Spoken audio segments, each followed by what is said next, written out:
ñu ngi leen di nuyu di leen jaajëfal yéen ñi suivre chaîne bi di Xalaat TV ñu leen di dalalaat ci seen jàngatu bés bi. tey dañuy revenir ci benn cas d'injustice boo xam ni doomi Sénégal moo ko dund ñu koy woy El Hadji Malick Seck ñu gën ko xam ci Mass Black Diamond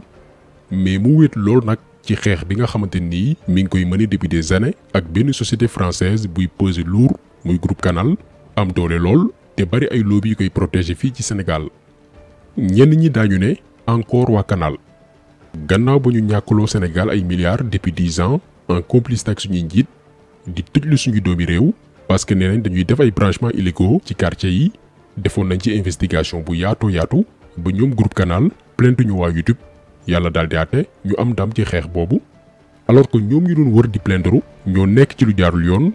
ndax ba tey jii nii amul décret présidentiel bu leen may ñuy jaay décodeur suñu réew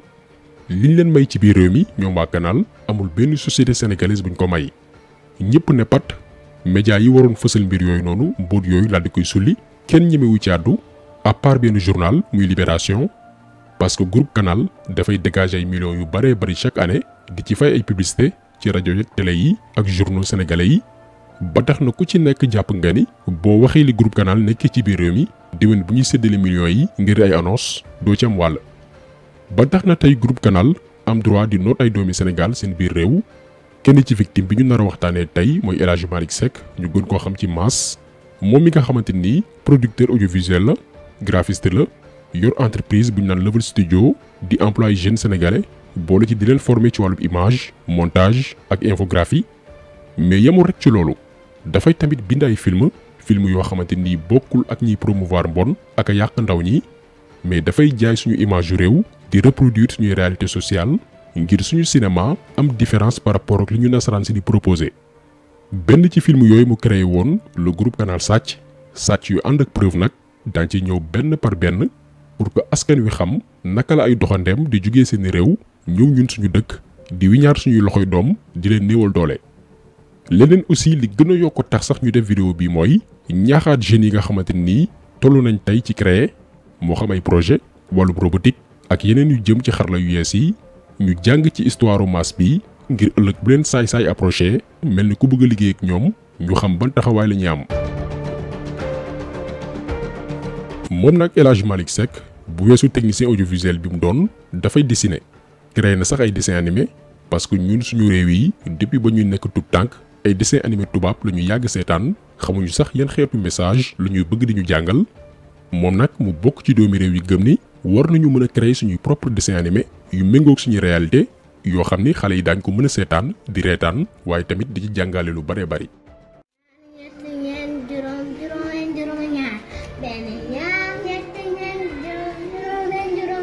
ñoo ngi ci atum 2000 ñaar fukki at ak benn ci ginnaaw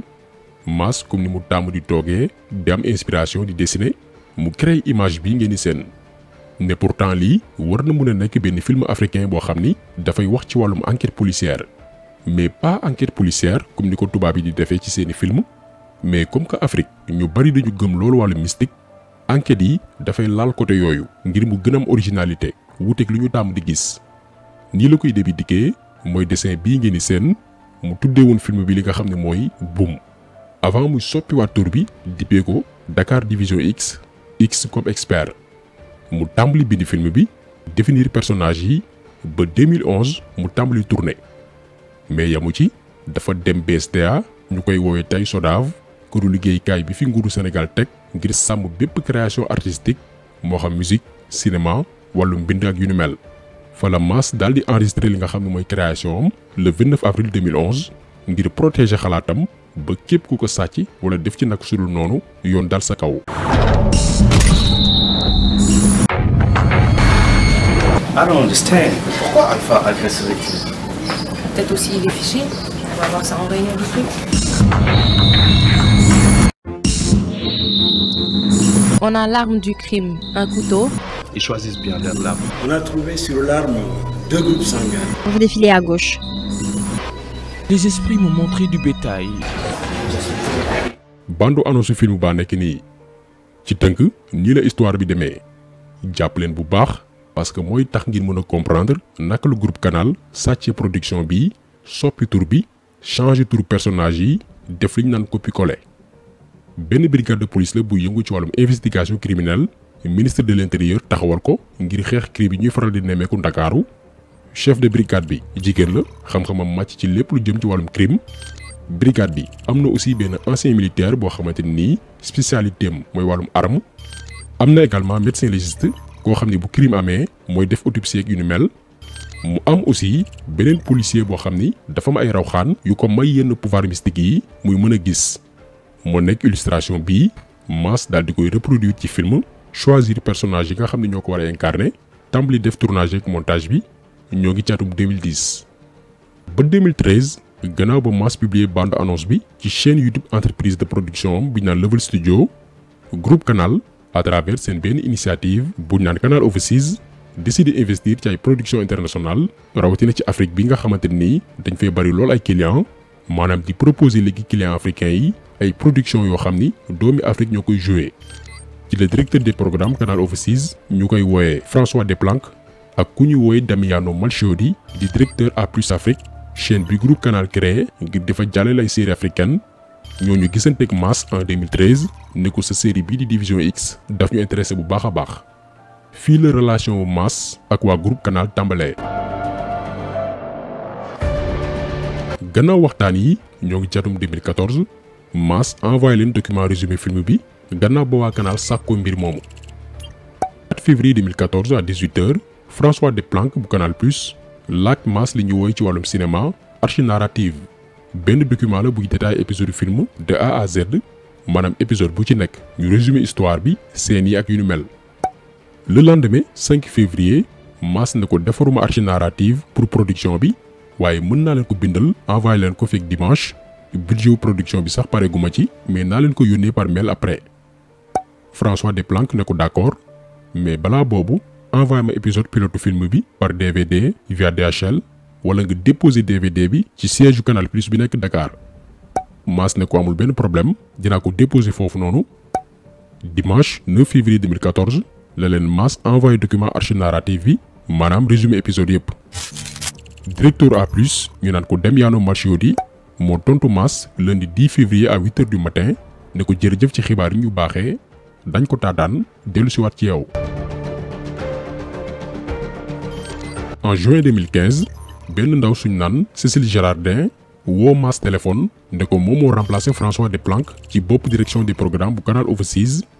mu ne na ko Mass envoyé waat document yi mu yónnee woon prédécesseur am muy François Desplanques moo xam scénario bi épisode pilote yi ak lépp Mass daal di koy yónnee mbir yi. gannaaw gi moom Cécile Girardin envoyé Mass benn mail bésu mercredi 17 juin 2015 à 15h41 ba noppi confirmer budget bi leen Mass envoyé woon ne ko daañu topp développement projet bi maanaam niñ koy jëmalee xamal ko ni bépp laaj boo soxla ñoo ngi lay déglu le temps que ma seetaan épisode yi nga xamante nii jot nga ñu ko envoyé. bés bii la Mass gëj a déggaat waa Canal Plus amatul seeni nouvelle mais comme que ñoom ñoo ko soxla woon ba ñëw ci moom newul ni moom moo dem solliciter leen mu toog jàpp njàmburam musul am xel ñaar ndax benn protéger na création am ba képp ku ko sàkkal pexe wala nga sàcc ko yoon mën naa dal sa kaw ñaar gëm na ni bu développer production bi mën naa jaay boppam.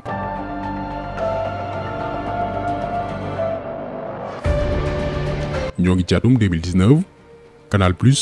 ñeenti at gannaaw ba ñu dakkalee seen bépp waxtaan ak Mass ñu daal di fësal bande annonce benn film boo xamante nii dafay yëngu ci wàllum enquête policière ñu dippee ko Sakho et Mangane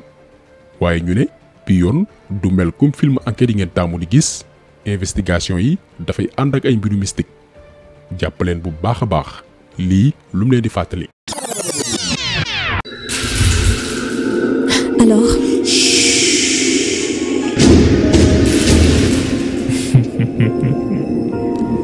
Je vois un homme. xam nga ku dégg lii fekk seetaanoon nga bande annonce Division X juróom benn at ci ginnaaw rax ci doole nga déggoon que ni Mass mi ngi doon négocier ak waa Canal depuis 2013 jàpp 2014 sa xel mën naa ñaaw. waa Canal ne film bi nag benn franco-sénégalais bu ñu naan Philippe Niang moo ko créé ak benn maison de production bu ñu naan Kéwu. au début lii la Canal Plus fësaloon après di ngeen comprendre que ni lii lépp information bii nii benn deal bu ñu monté woon la pour nëbb ni waa Canal Plus nañoo sàcc création wu jàmbur ndax bu ñu tëboon ne Canal Plus moo ko créé xel dafay dem ci document yi leen Mass envoyé woon en 2014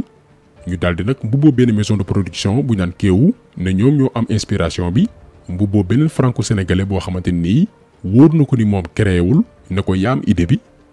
ci la nag Mass tàmbali def ay publication ne waa Canal dañoo sàcc création am léegi fan la ko teg dañuy comparer ñaari production yi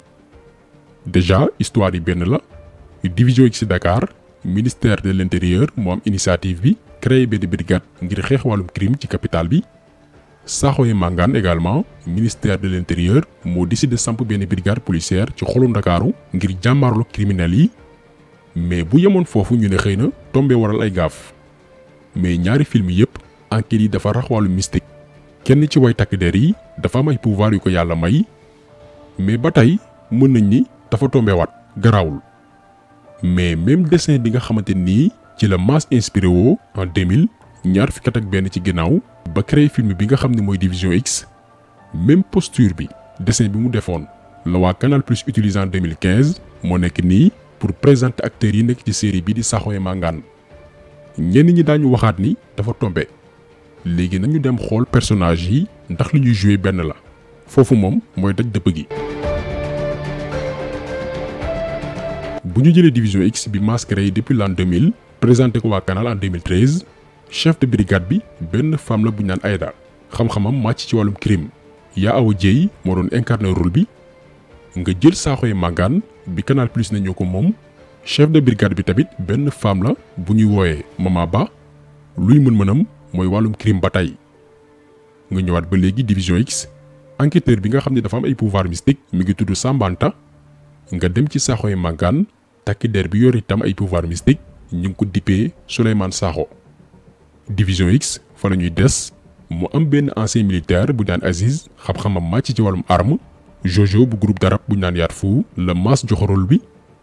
nga dem ci Sakhoye Mangane Aziz moomu noonu la ñu remplacer ak ku ñuy wooyee Basile Mangane jeexagul ba tey biir Division X dafa am aussi benn médecin légiste bu ñu naan Tafa mooy def autopsie yi gannaaw bu crime amee nga dem ci Sakhoye Mangane Tafa moomu noonu ñu ngi ko remplacer ak benn personnage bu ñu naan tubaab moomu noonu lan mooy rôle am médecin légiste la comme fële Division X mooy def itam autopsie yi. mën nañ également jëlaat beneen personnage yu Division X bu ñu naan Nabou te Fama Thioune doon incarné rôle bi boo demee ci Sakhoye Mangane beneen femme bu ñu woowee Awa daanaka moo ko remplacer ci yenn scènes yi. sama gars yi lii bu dul sàcc international lu mu doon dañoo changer turu film bi changer personnage yi te ci soppi seeni tur tamit mais malheureusement sàcc bi jaarul yoon. lii prouvé que ni ko waa Canal seen sàcc bi jaarul yoon mooy au début ba ñuy lancé Sakhoye Mangane en 2019 dañ ne benn franco-sénégalais bu ñu naan Philippe Niang moo ko créé lii lañ waxoon mais comme que genre dossier yi da ngay topp action ba mu sës tey boo demee Wikipédia en 2021 bii ñu nekk waa Canal Plus dañoo déclaré que ni ku naan Jean-Luc Herbulot moo créé film bi nga xam ne mooy Sakhoye Mangane benn franco-congolais lii kenn mësu koo gis nga ni yaa moom sa film bu tayee nga ni Philippe moo ko créé bu subaa nga ni Jean-Luc moo ko créé ñii kan la ñu yàpp la ñuy laaj mais lii prouvé waat encore une fois tàppale waa groupe Canal mooy yàlla moo leen weer waa ji nga xamante nii moom la ñu mujjee wax ni moo créé Sakhoye Mangane muy Jean-Luc Herbulot waa jooju noonu la DJ Boubs invité woon ci émission am en mars 2019 bi mu ñëwee woon Sénégal comme que fii lañ ko tourné waa ji ne moom créewul xaajul bay créé ba muy rejoindre waa Canal pour liggéey ak ñoom dafa fekkoon production bi déjà yeneen sénégalais doon ci liggéey. Des séries policières, c'est une première pour nous à Dakar. Comment est-ce qu'est venue l'idée de faire tourner une série policière avec tout ce qu'on imagine comme action dans une série policière? On a travaillé quasiment 1 an et demi à cette série. Quand je suis arrivé, il y avait déjà eu un processus de 2-3 ans de développement. Donc c'est une série qui a commencé il y a 4 ans. Alors je suis arrivé un peu... Le projet a commencé avant que j'arrive dessus. Donc il y a eu des scénaristes africains dessus, donc, dont 3 Sénégalais, je pense. 3 Sénégalais, je pense.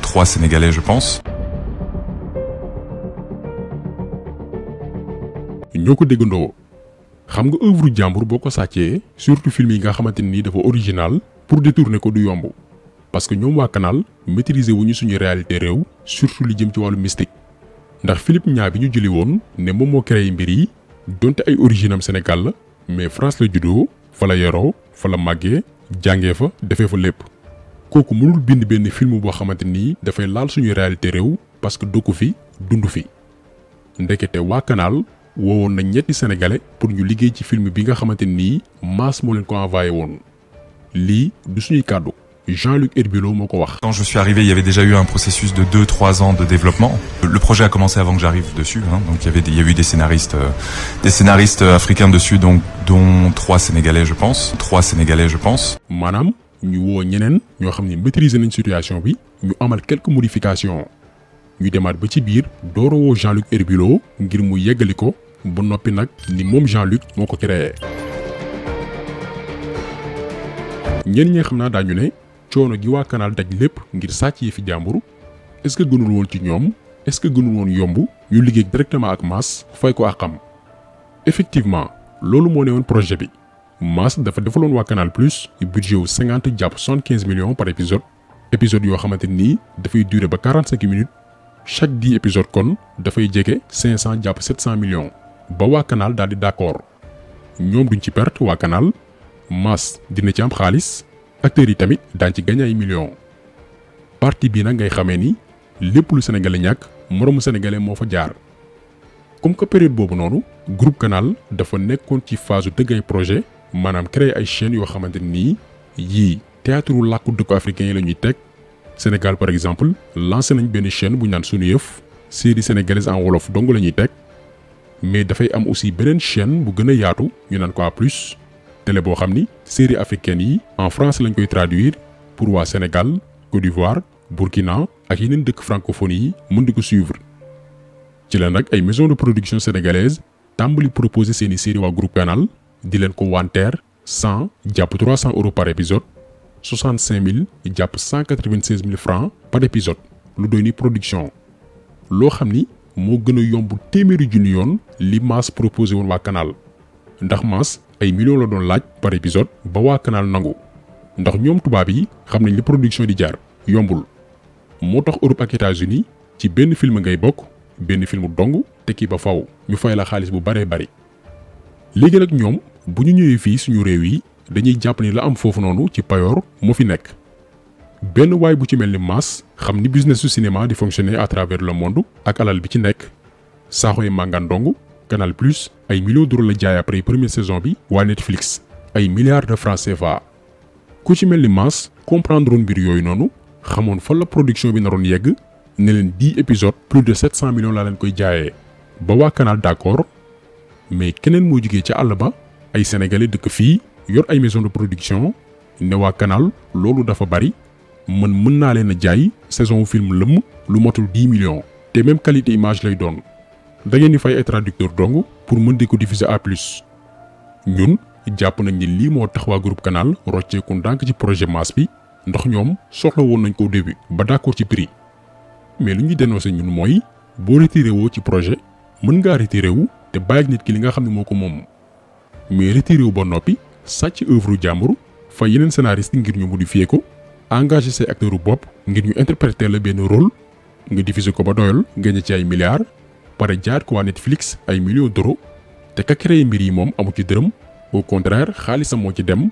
ñun lii la ñuy xeex boole ci di ko ñaawlu. xam naa ñu bari daañu posé wu la question depuis lors yan démarche la ci Mass def ci wàllum yoon li leen xamal foofu mooy mbir yi dem na ba tribunal bay avocat wu Mass sàkku ci waa Canal ñu daal di koy jox ndàmpaay ci lu toll ci 500 millions ndax liggéeyu ñaar fukki at ak lu teg ñu ne ko foqet ci ay loxoom te preuve yi lépp mi ngi nii. yoonu Sénégal wane benn légèreté bu doyo doy waar ndax non seulement dañ ko àtte ñàkkal moom Mass en 2020 rejeté bépp demande de poursuite bi mu lancé woon contre groupe Canal tribunal ne moom amu ci benn compétence mënu ko àtte avocat Mass yi daal di toppaat dossier bi ba jeudi 2 septembre 2021 bi ñu génn tribunal rejeté waat mboolem preuve ak topp jëmale ci waa Canal te ba moment bi ñuy wax ak yéen ñoom waa groupe Canal nanguwuñu dëggal seen bopp indi na serait-ce que benn këyit pour firndeel ni am nañ droit d'auteur ci film bii di Sakhoye Mangane lii nag buñ ko jàngatee mooy Mass doxandem la ci biir réewam réew moo xam ne fi la juddoo màggee fi fas yéene fee toog ngir investir ay étranger ñoo xam ne bu ñu amoon njariñ sax ñu ne waaw ndax am na ñu jugee ci yeneen réew dugg Sénégal te seen lépp ñu teg ko ci yoon mais ñoo xam ne du ñu fay impôt comme ni mu waree ñi ngi exercer dans l'illégalité suñu réew ci lu jaarul yoon ba noppi nag di sàcc création wu doomi Sénégal di leen jaay doole te kenn mënul ci ñoom dara lii dafa ñaaw lii moo am Sénégal te doomi réew mi yépp war koo yëg mas nag depuis lors dañ ko seetaan mel nam technicien sénégalais yi yëngu ci wàllum audiovisuel ak cinéma ñoo bind benn communiqué ngir sàkku ci yoonu Sénégal mu def liggéeyam SODAV bi nga xamante ni dañ ko fay teg ngir muy protéger créateurs sénégalais yi waxul ministère de la culture bi nga xam ni moo yilif képp ku yëngu ci wàllum art waxul ba tey maison de production yi nee nañ pat pataaral parce que ñoom ñoo yàq milieu bi yàq marché bi yombal ko waa Canal ba ñoom waa groupe Canal mënatuñoo respecter benn producteur fii Sénégal bu ñu jëlee côté média yi tamit ay intérêt publicitaire moo tax kenn ci ñoom ñemewul laal groupe Canal ñun nag suñu devoir mooy xamal sénégalais yi ne leen lii mi ngi am suñu réew te am yaakaar ne di ngeen ko tasaare fépp ba ñëpp jot si ngir yoon mën a jublu ci mbiru waa Canal ndax lépp tuuru benn groupe nekk cim réew di def lu ko neex te kenn mënul ci ñoom dara lii dañ ko war a dénoncer fépp ñu delloo doomi jàmbur delloo doomi réew mi li nga xam ne mooy àq ak yelleefam delloo ko ci ay droit am jébal koy ndàmpaay kon taxaw seetlu bi tey loolu woon ñu ngi leen di gërëm di leen jaajëfal di leen di daje incha allah beneen yoon ci beneen jàngat jaa ngeen jëf